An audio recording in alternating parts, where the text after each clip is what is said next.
kadang-kadang kita ngotot, ngebut, meskipun dalam kebaikan. Itu jangan-jangan masih diselimutin sama nafsu. Lisan kita ngomong ini untuk kebaikan, ini untuk manfaat. Tapi masih ada egonya di situ, masih ada kepingin tampilnya di situ. Nah, proses kita ketemu PPA nih, ya, berusaha untuk menjernihkan gitu loh, Mas.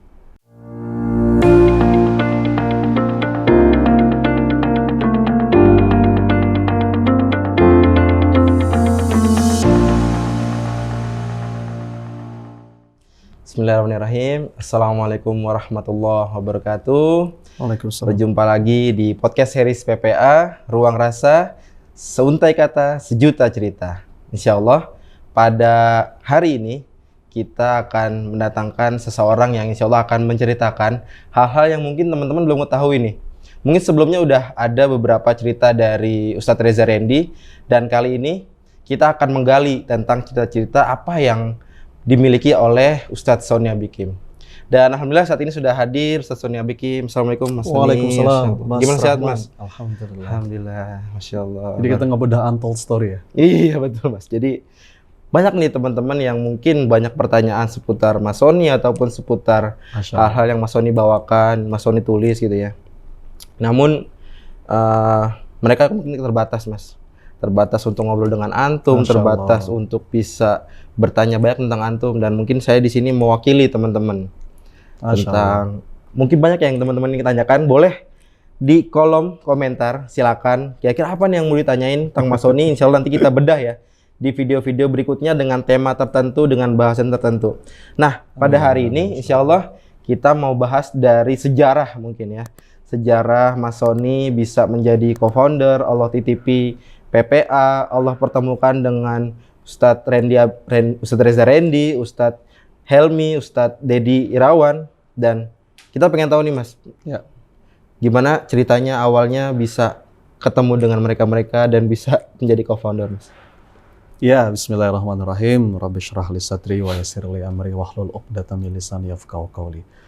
Sejarah Mas Rahman, kalau sejarah kan memang saya, Mas Rendy, Mas Dedi itu teman satu kampus. Satu kampus. Ke kampus, kuliah bareng.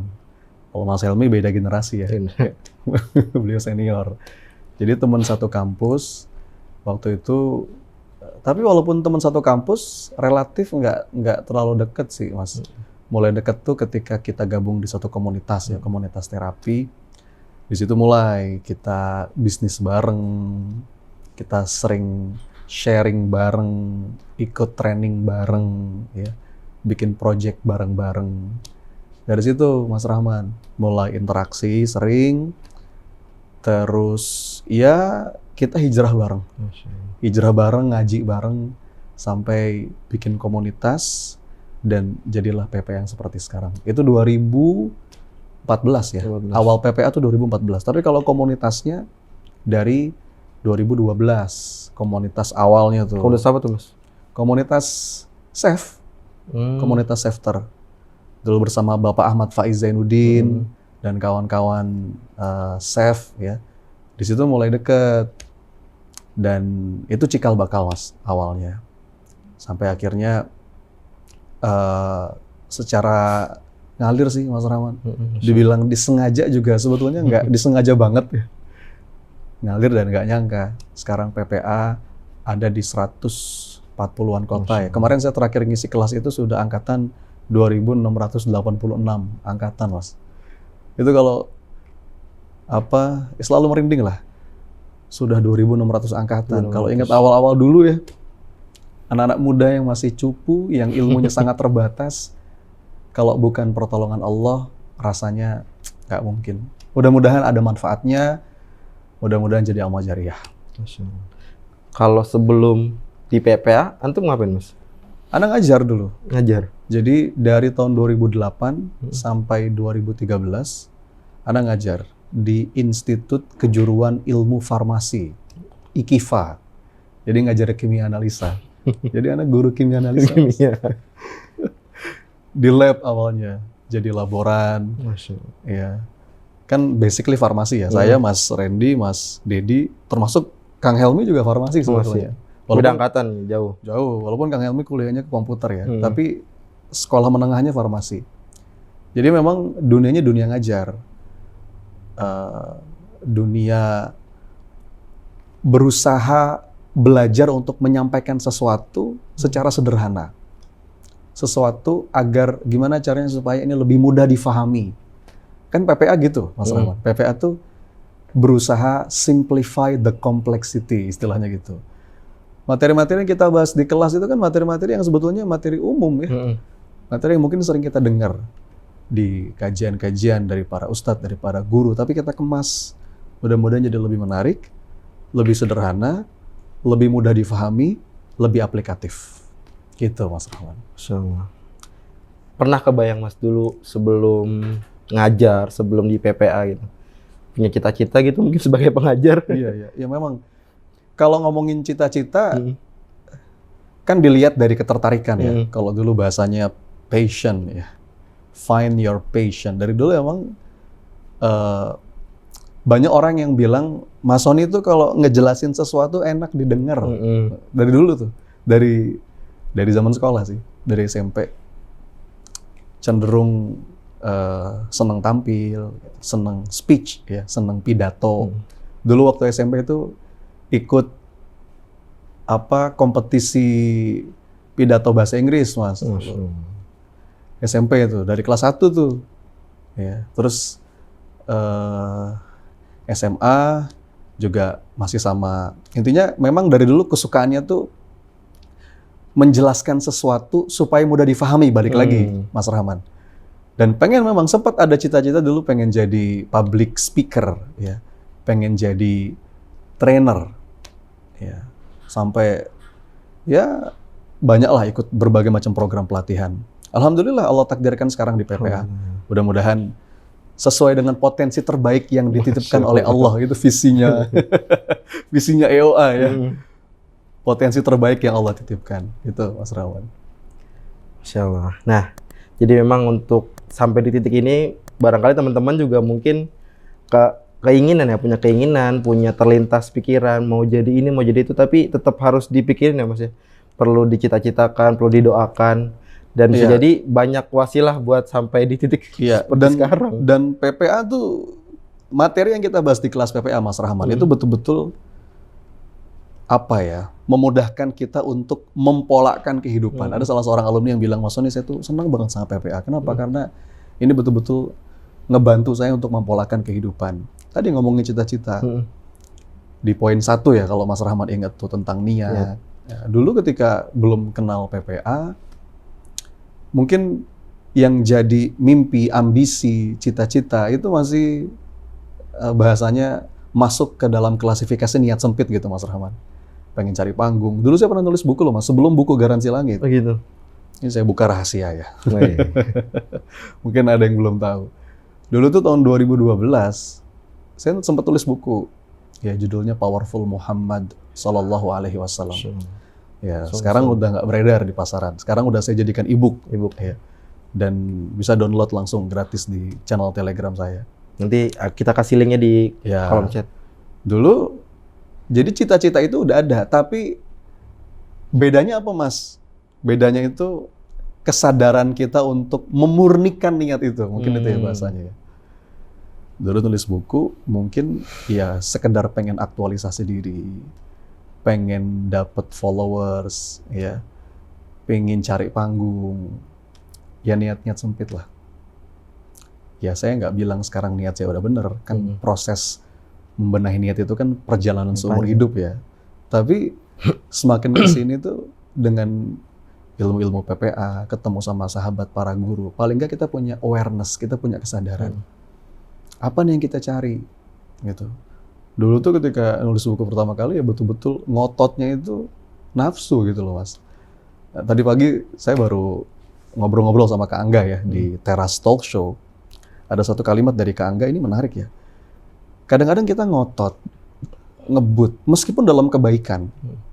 Itu jangan-jangan masih diselimutin sama nafsu.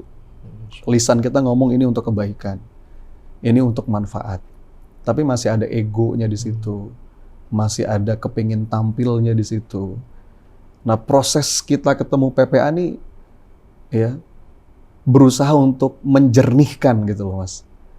Semua karya, baik itu kelas-kelas training, buku, apapun itu, program-program kebaikan, diingetin terus untuk selalu lillah, ya.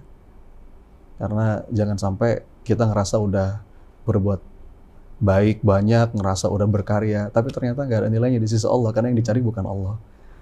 Nah, niat itu yang harus terus kita jaga, kita sadari, kita benerin terus. Itu rezeki terbesar yang saya rasa saya dapat, Mas, dalam lingkungan PPA ini.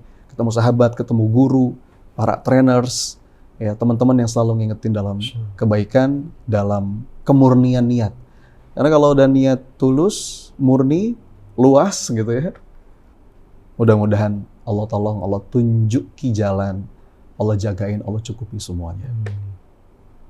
Allah alam. Menarik, Mas. Jadi tentang niat mungkin ya. Bisa jadi saya lah, mewakili saya. Di perjalanan mungkin kita niat awalnya ini ya, Mas, luas gitu. Cuman ketika di perjalanan menemukan hal-hal yang bisa jadi niat kita berubah, itu bagaimana, Mas, buat kembali meluruskan niat kita? Iya kan, memang niat itu bisa berubah-ubah. Kalau ada yang paling sulit, kata Imam Syafi'i, untuk aku jaga, untuk aku benahi, itu adalah ngejaga niat. Kadang-kadang di awal kita udah benar gitu ya, di tengah jalan bisa belok. Atau di akhir kadang-kadang jadi ujub, jadi bangga diri. Ya ini proses seumur hidup, balik lagi. Mencari ikhlas, makanya saya nulis buku tentang mencari ikhlas kan. Mencari ikhlas itu proses pencarian seumur hidup. Yang penting kita sadar, Mas. Dan itu harus kita latih terus. Mas Rahman untuk bisa main bola aja butuh latihan kan. Nggak mungkin itu kita bisa punya skill, satu skill, kecuali kita sudah latihan panjang, punya jam terbang yang cukup panjang gitu kan. Bahkan dalam satu teori itu katanya harus ada 10.000 jam terbang baru kita bisa ekspor di satu bidang. Ya kira-kira gitu analoginya. Untuk bisa ikhlas juga butuh latihan. Yang penting balik lagi kita sadar ketika kita ngelakuin sesuatu, niat kita belok, hati kita tahu kok.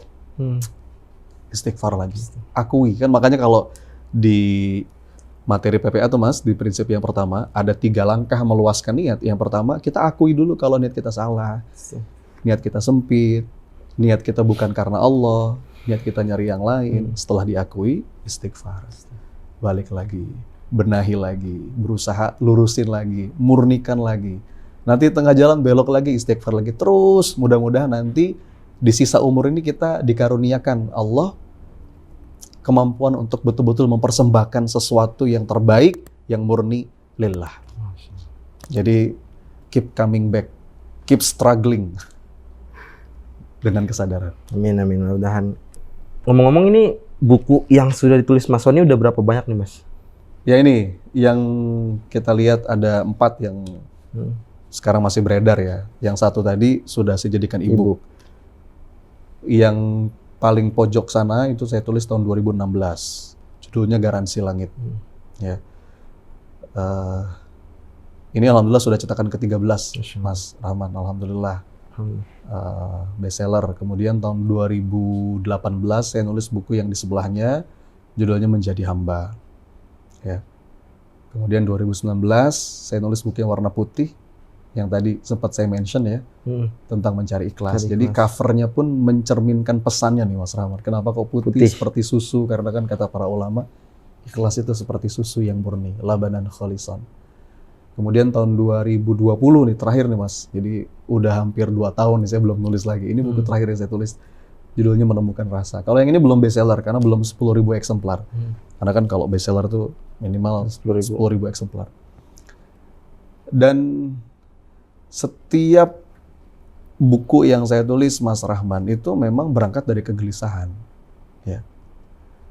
Kan sering ada yang nanya tuh, Mas Sony gimana sih caranya bisa punya karya? Saya juga pengen nulis buku. Tips sederhananya, kita nggak akan kekurangan energi untuk mengeksplor satu tema, termasuk dalam konteks menulis buku misalkan, ketika kita punya kegelisahan di tema itu. Tema-tema ini, Mas, memang berangkat dari kegelisahan saya pribadi, kegelisahan diri. Jadi bahkan ya, to be honest, Mas Rahman, niat awal nulis buku tuh bukan untuk menginspirasi orang lain. Ya. Niat awalnya ya, pengen ngingetin diri sendiri. Ya. Walaupun setelah itu dalam perjalanan ya tentu kita punya niat dakwah kan. Supaya ada ilmu bermanfaat yang ditinggalkan yang jadi legacy. Tapi berangkat dari kegelisahan. Contoh, 2016 saya nulis buku Garansi Langit tentang rezeki dan kebahagiaan. Itu memang di tahun itu saya dalam kondisi lagi menggalaukan rezeki, Mas. Ingat banget tuh, 2016. Lagi galau banget tentang rezeki. Jadi ketika nulis buku tuh seakan-akan saya lagi ngomong sama diri sendiri. Sony, tenang. Allah jamin kok rezeki kita. Allah punya garansi. Allah menggaransi rezeki kita, Allah menggaransi kebahagiaan kita, Allah menggaransi kebahagiaan, ya pertolongan. Kalau kita mau ikut ya aturannya Allah, kalau kita punya iman. Nah itu berangkat, jadi ngalir tuh Mas, nulisnya tuh ngalir. Kayak lagi ngomong sama diri sendiri. Begitu saya coba baca literatur, saya coba kaji satu tema, itu kenapa punya energi, punya dorongan yang teramat kuat? Karena saya juga lagi nyari gitu. Jadi salah satu cara healing itu dengan nulis kalau saya Mas. Nulis tuh healing banget. Ya. Obat gitu ya buat hati. 2018 nulis buku Menjadi Hamba juga sama. Lagi nyari gitu. Apa gitu yang sedang kita tuju. Kita tuh hidup mau ngapain sih? Ya oke, secara teori umum kita tahu untuk ibadah. Tapi masih sebatas di permukaan gitu, belum dalam gitu. Nyari gitu. Kita tuh hidup emangnya apa sih? Mau nyari kaya, mau nyari apa? Cari prestasi seperti apa? Sampai akhirnya ya kesimpulannya di judul itu. Puncak pencapaian hidup seorang manusia adalah jadi hamba. Jadi hamba yang baik. Ya. Sebagaimana ya yang Allah katakan, wa ma umiru illa liya'budullaha mukhlisin. Itu Mas Rahman. Sama 2019 juga saya nulis buku Mencari Ikhlas juga berangkat dari kegelisahan. 2019 tuh udah kemana-mana, udah jadi trainer PPA kan. Udah jadwalnya tuh udah full, pokoknya setiap pekan tuh Jumat sampai Senin non-stop keliling termasuk kota. hari ini ya Mas ya. Bisa menyempatkan 140 kota udah jadi trainer nasional, bahkan udah trainer internasional, udah ngisi di Malaysia ya, di beberapa negara tetangga, menginspirasi orang. Satu titik tuh nanya gitu Mas, ini Allah nerima nggak ya? Apa yang saya cari? Benarkah lillah? Nulis buat diri sendiri gitu loh Mas. Jadilah buku Mencari Ikhlas. Ya.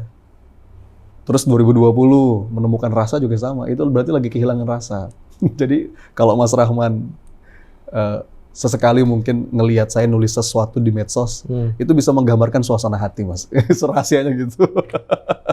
Apa yang saya tulis itu berarti Mas Sony lagi concern sama tema itu. Pokoknya apapun yang saya bagikan di medsos, termasuk apa yang saya tulis dalam buku, berangkat dari kegelisahan. Itu sih Mas pesan utamanya. Berarti buat orang-orang yang sering nulis status, kalau dikumpulin jadi buku ya Mas ya? Betul. Iya, tapi kan jangan sampai juga kan kita menjadikan timeline medsos kita keluh kesah gitu loh. Itu apa ya? Saya ya buat nyinyir orang gitu, buat jadi ghibah akhirnya. Kalaupun yang kita tulis mudah-mudahan yang ada nilai positifnya gitu loh Mas Rahman. Yang positive vibe kalau kata anak zaman sekarang gitu kan. Ya tentang pengingat diri. Dan kadang-kadang kita nulis di medsos juga walaupun kalimatnya positif, kalau salah-salah niat ada muatan buat nyindir orang. Iya, betul nggak Mas? Nah itu sampai mau nulis sesuatu aja tuh nanya gitu, ini apa niatnya ya? Sudahlah.